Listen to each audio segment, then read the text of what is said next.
to Garden in Greece. My name's Nikki, and today we're going to be doing winter sowing. All right, and before we get into the process of doing the winter sowing and the tools and supplies we'll need, which are pretty limited, I want to explain to you why I want to do winter sowing this year. The reason why we're going to be doing winter sowing this year is because we have a ton of plants that we want to start. We're putting in a bunch of new garden beds, which means a whole bunch of plants. And to fill that space with all the plants that I want, if I went to a nursery, well, I would spend thousands. So I need to start them by seed. And we only have so much indoor grow space and so many lights. And I mean, to purchase all the lights that we would need and to create more grow space would cost a whole lot of money. So keeping with saving money, we're going to be using materials that we have found, we are recycling, and soil that we would have used anyway, whether we would have started them under grow lights or outside. And we can grow a lot more seeds this way, a lot more cost effectively. A lot of the seeds that we want to start actually will benefit from the cold stratification that they're naturally going to get from the outdoors. So that's one less process that I have to do inside. Cold stratifying in my refrigerator. Nature is going to do it for us. On my last video, I showed you just a fraction of the ones I wanted to start winter sowing. That was only a small amount. I've collected quite a few milk jugs and some soda bottles to do this project, and I literally have 2 of these photo card containers filled with flowers, perennials, annuals, herbs that we need to be winter sowing. I've done an exhaustive amount of research on what can and can't be winter sowed, and honestly, from a lot of people, they can winter sow just about anything. But there's things I'm not going to winter sow in this method because I know that I can grow really great tomatoes, peppers, and things of that sort indoors and have really great plants to put out in the garden when the time is ready. Those are some really heat-loving plants that I don't want to start out this way, but a lot of people do, and you can do it that way. Some of the benefits of winter sowing that really appeal to me is that, one, I don't have to have the inside lights for it and the space inside. 2, I don't have to harden them off. Now, we work full-time jobs. The hardening off process, which is your transition from having them inside and just giving them this perfect little environment to putting them outside in the UV rays and a harsher condition, takes time. You don't just do that in one day. Take them from inside and set them outside. You'll have failure. But that happens over the course of a week or 2 weeks, depending on how you go about doing it.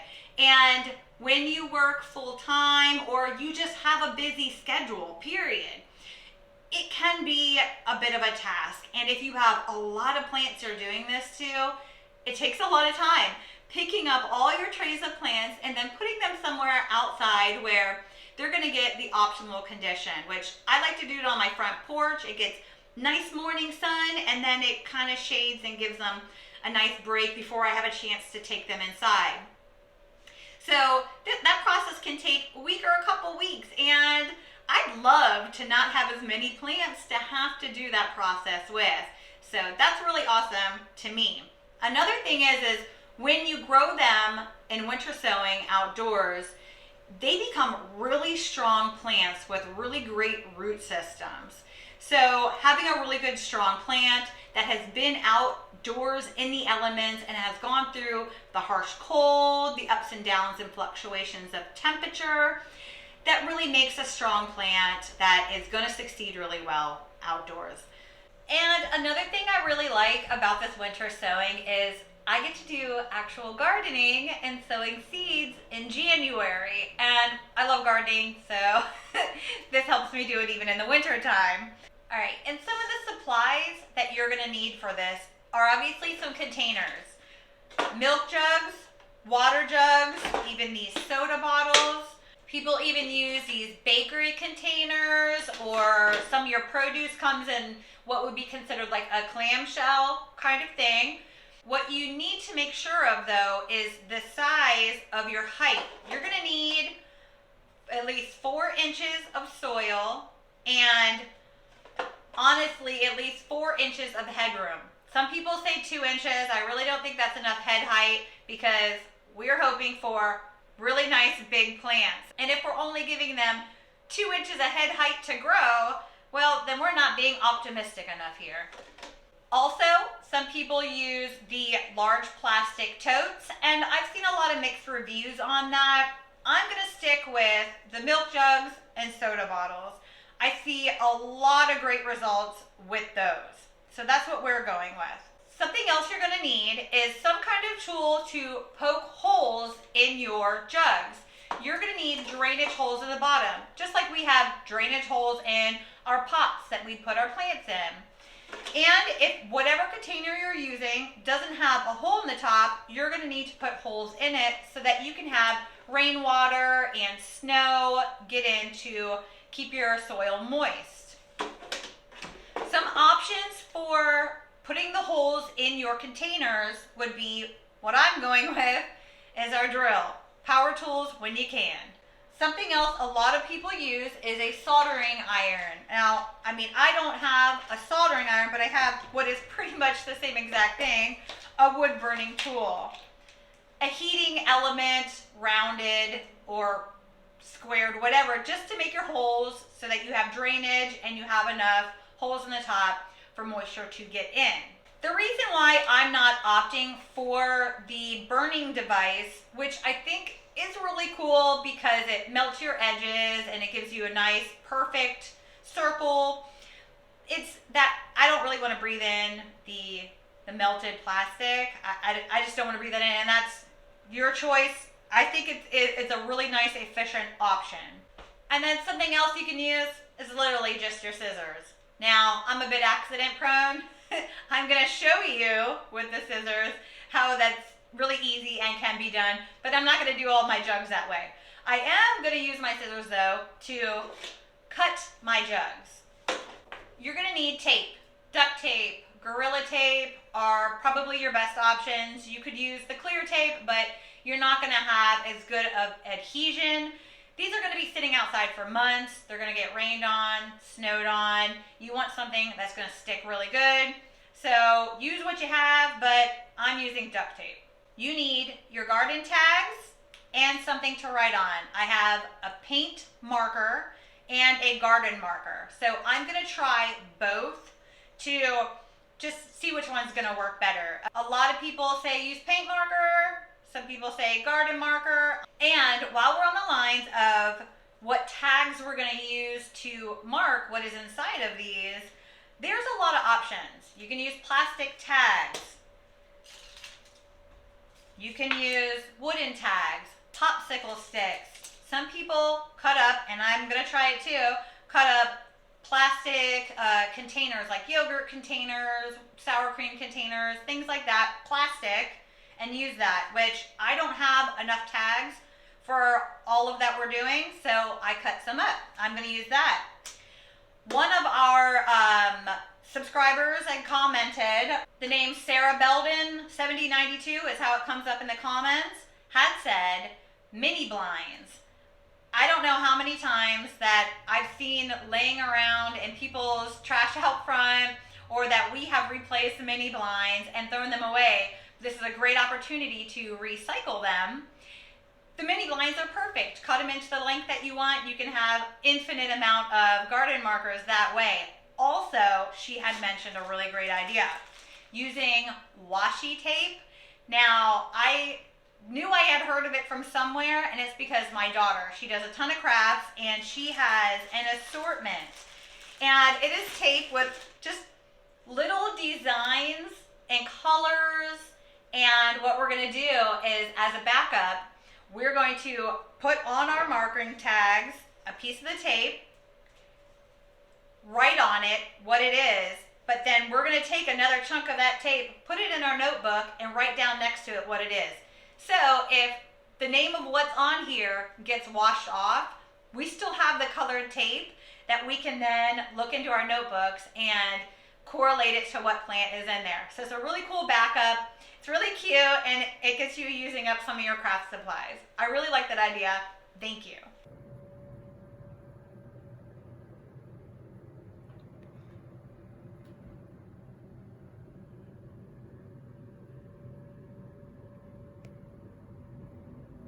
And then of course, you're gonna need soil. So what you really wanna use for this is not seed starting mix.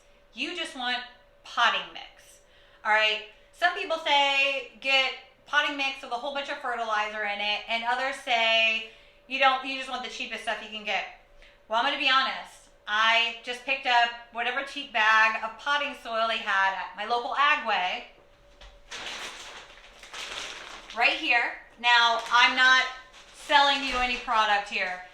Use whatever potting mix that you can find, whatever is affordable to you. If you want to use the really great stuff that's expensive, use it.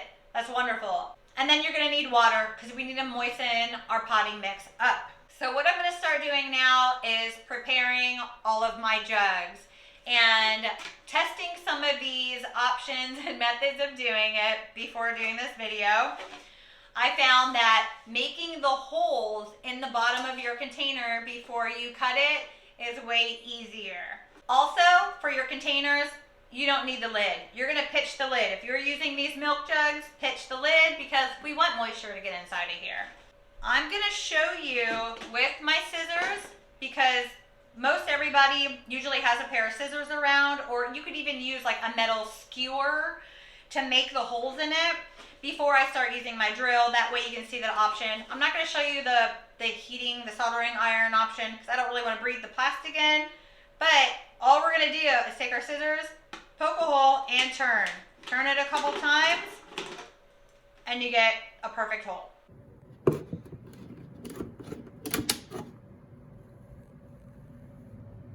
And I'm putting quite a few holes. If you look at the bottom of these water and milk containers, you want to make sure that the lowest point on the container is where you're putting your drain holes. Otherwise, if you put it in the creases and cracks, you're going to have a lot of extra moisture sitting down inside the lowest point. So put it in the lowest point, and this is essentially set up like in 4 sections kind of, and I did 2 holes in each quarter. And I put 2 in the center. So I have 10 holes in the bottom of this one. And one other thing I feel like is that this center hole here isn't going to be enough for water to really get in and get all of the soil evenly moist. We're getting in the center, but I'd like to put a couple right around these edges here, just a few. And I'm going to switch over to using my drill. I'll show you that.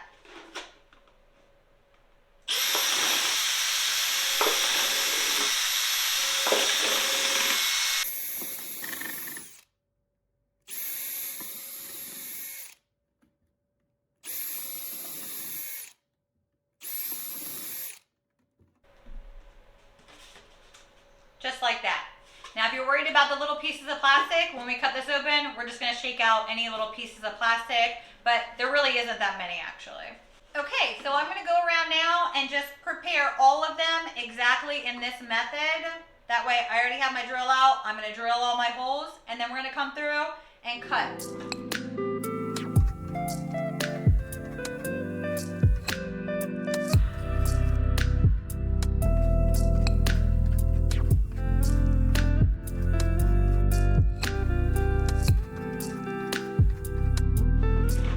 And make sure you wash out your containers. It doesn't really matter if it was a water jug, but if it was milk or tea or soda, something along those lines, wash your jug out really good. The drill bit size that I'm using for this is a 5/16, and I had tested out a couple other drill bit sizes, and I think that this is just right for allowing moisture to come out and soil to not come out with it as much. Also, because there's little extra kind of flanges on here when I do the drill bit thing, that's the one downside to using it. And I'm not really going to go through here and start cutting all of these off, but the hole size is big enough that these little flanges aren't going to then cover that hole back up accidentally. All right, now that we have our drainage holes on the bottom and some little extra moisture holes on the top, what we need to do is cut them. When we cut these, we need to make sure we leave a little hinge here, and that just helps with picking it up, moving it, and helping to keep the top attached to the bottom if our tape does start to release a little bit. Okay, so I've done some measuring, and in order to have 4 inches of soil and a little bit of headspace in there for our cut, we're gonna wanna go right about here. So slightly above this hinged area, I'm gonna just poke a hole and start cutting. Alternatively, if you're using a drill, you can start your hole with your drill and then cut around if you're having a hard time poking the hole into your plastic. And I probably should have just taken some of these labels off of here, but that's okay. They're a pain to get off. They are a pain to get off. So you can have your hinged area right where your handle is, like that. Or you can have it over here on another edge, whichever is easiest for you to cut it high enough that you can have at least 4 inches of soil in here.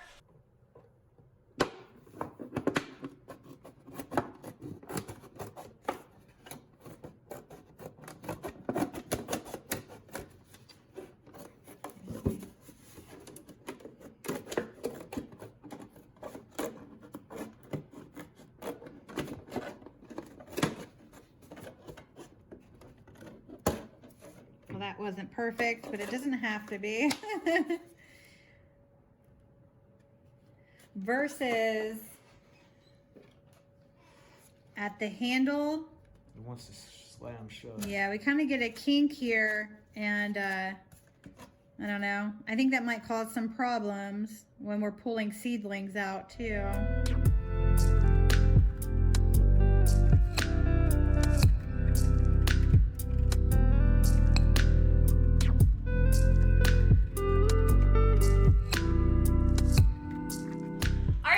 Container is ready. We have holes, we cut them, we got a good hinge. Now we're gonna put soil in them. All right, so we got our potting mix. I'm gonna break it up nice and neat here. And I'm gonna get my potting mix nice and wet. And the same thing applies for this as for when I'm doing most of my other seed starting or transplanting, as I want it moist but not so soaking wet that when I squeeze a handful of it, water's dripping everywhere. I want it to hold form.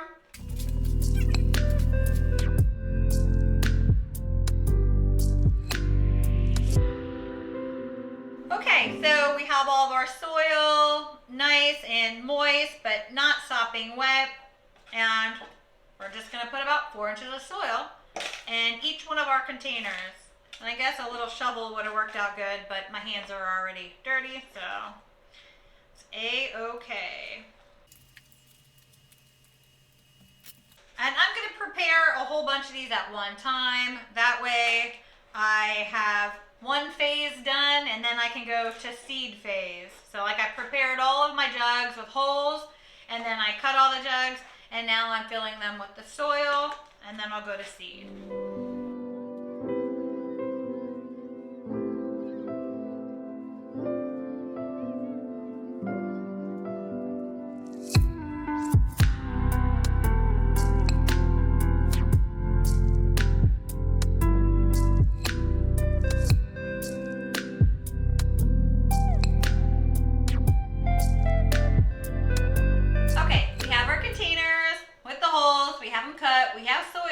And before I put any seeds in any of these, I'm actually gonna put my plant tags in there.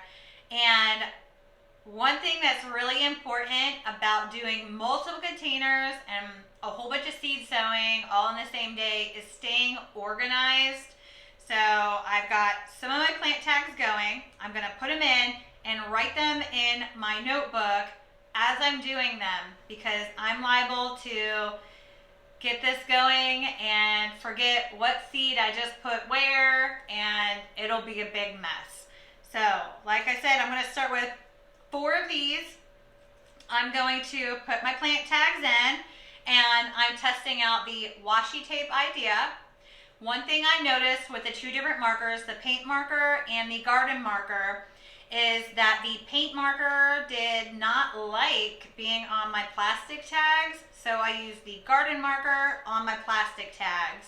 When I wrote it on the washi tape, it was okay, but I liked the paint marker on the wooden tags. So either the wooden tag or popsicle stick, or however you want to do that.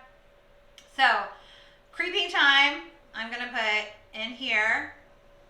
Actually going to start with these 3 because I want to use my soda bottle for my lavender. I don't have a whole lot of lavender seeds left from last year, so I'm just going to do a smaller container for those. So I'll have to go through and put some soil in that one. All right, feverfew. I think I'm going to put it like that. We're also going to label the outside of the jugs too for quick reference, because we're not going to really be able to see these tags very well inside of the container. So really quick reference, I'm going to write it on the outside and hopefully that sticks. I'm going to do it on the tape and on the plastic. I'm going to do Euro in this one. All right, and even though you don't need to soak or scarify your seeds whenever you're doing this process, you still need to make sure that you pay attention to if it's a surface sow or if you need to actually have it under some soil.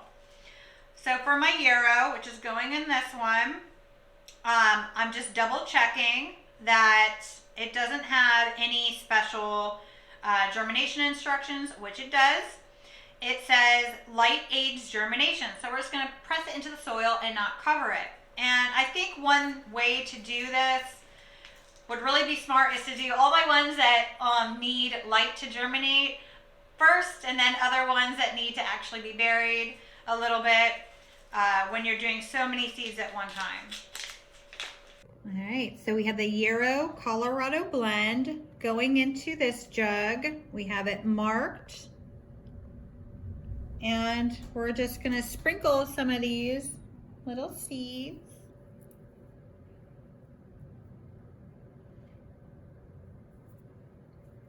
And I'm not gonna go too heavy. I don't want this, I wanna get good germination, but I don't want it so filled that they're gonna be competing for space. And I'm gonna push them right into the soil here. That way they get really good contact.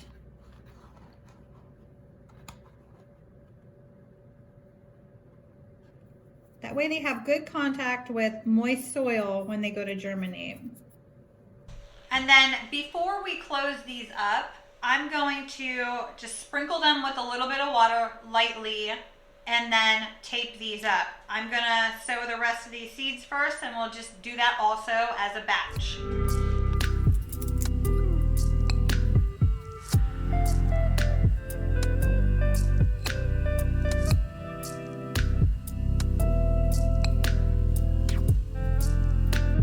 And pro tip, after I open up a packet of seeds and I'm done with them for now, I use paper clips to hold them shut because some of these seeds are really tiny and I don't want to lose any of them. These aren't like resealable packets or anything.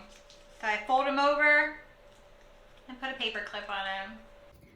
So if you're using the washi tape idea for your tags, let's say if you only have, say, 4 of them. I have a whole bag, but let's just say you have 4 color options. And I've already noticed I prefer the skinnier ones over the wider ones because I don't have a lot of space on each line of my page. so it kind of took up 2 spaces. I did a little overlapping here. You take your seed packet. I have feverfew. I put a piece of the washi tape on here, and I put the name on here. Now, if you only have the 4, you could do number 1 for this plant, and the next time that you would have to rotate and use this washi tape, you would put a number 2, just in case if anything happens to the name of your plant, you have a backup as number 1, number 2. That way you can continue to use the same few colors you have, and you have number 1 with this, and let's say if we had number 2, we would put the tape and a number 2 and the name on it to back it up just in case. What I've done in the notebook is I wrote feverfew. I have the color on here. And if I was doing the numbering system, I would write a number 1 on here. So I know the tag that has this pink colored tape has a number 1 on it is my feverfew. I would write number 1 right there. I'm going to use my gardening notebook for this, and I'm going to keep track of every seed that we do. Even if I don't use the washi tape for all of them, I'm going to try with and without them. And then I'm going to put the date that I had winter sowed, and I'm also going to write winter sowing up here for each section that I do. And I'm just gonna go through and do all of my seeds exactly like that. Okay, after I have my seeds in my containers and I either have them pressed in or a little bit of soil over top of them, I'm gonna sprinkle them with just a little bit of water.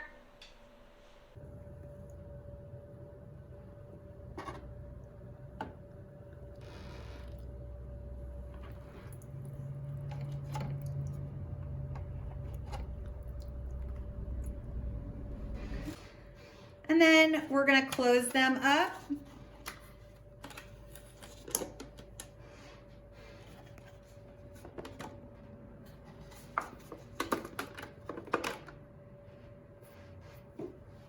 And tape them up.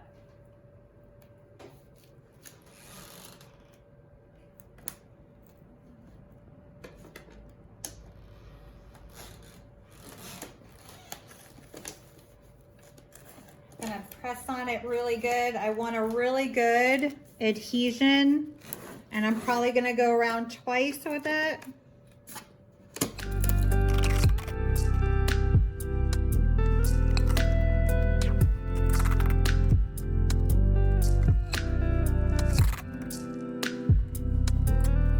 Okay, I got my jug taped up. Really good adhesion on here. I'm pressing in, not to disturb the soil, but just to kind of make sure I have really good contact. This is going to be out there for a couple months, so I want to make sure I don't have to fiddle with it later on because I see it pulling away and separating. All right, now I'm going to write on the outside also what it is, and I already forgot what I have in this milk jug. Okay, there's creeping time in this one. I can barely see in that little hole, and I definitely cannot see through the container what that tag says. But I can see down, it's creeping time. I'm gonna write that on the outside. And I'm gonna use both markers, the paint marker and the garden marker, just so I can test out by the end of the winter sowing season which one stuck better. So with my garden marker, with both, I'm gonna write on the tape and on the plastic. So, okay, creeping time. And I'm gonna write on here also the date I'm sowing these, and today is January 12th. And because I do prefer the garden marker, I'm gonna do that in the garden marker. Okay, and I'm also gonna write in my notebook the day we sown these. Now, I'm honestly not going to do all of my seeds today. I am concentrating on my perennials today and anything that needs a long cold stratification. So I'm going to knock those out today, and that's what I have time for. Maybe tomorrow or later on in the week I can get some of them done. What's really great is you want to winter sow after the winter solstice. After the winter solstice, December 21st, you have a huge window to get your winter sowing done. Months, technically. With your cold stratification, you need to make sure that you give those seeds the amount of time that they need. 30 days, 90 days, it all depends what you're sowing. That's why I'm knocking out perennials and cold stratification today on January 12th. And then I have time to do my other seeds that I'm going to do. And I'll go through and I'll just list off some of those, or I'm going to put them in the description for you so you know all the ones I'm doing. And that's not an exhaustive list of everything that you can do. It's just what I'm doing, what works for me, and what's going to give me the look I want in my garden. But you can pretty much do almost anything with this winter sowing method. All right, guys, so we got about 16 of the jugs of winter sown already, and that took about 2 days.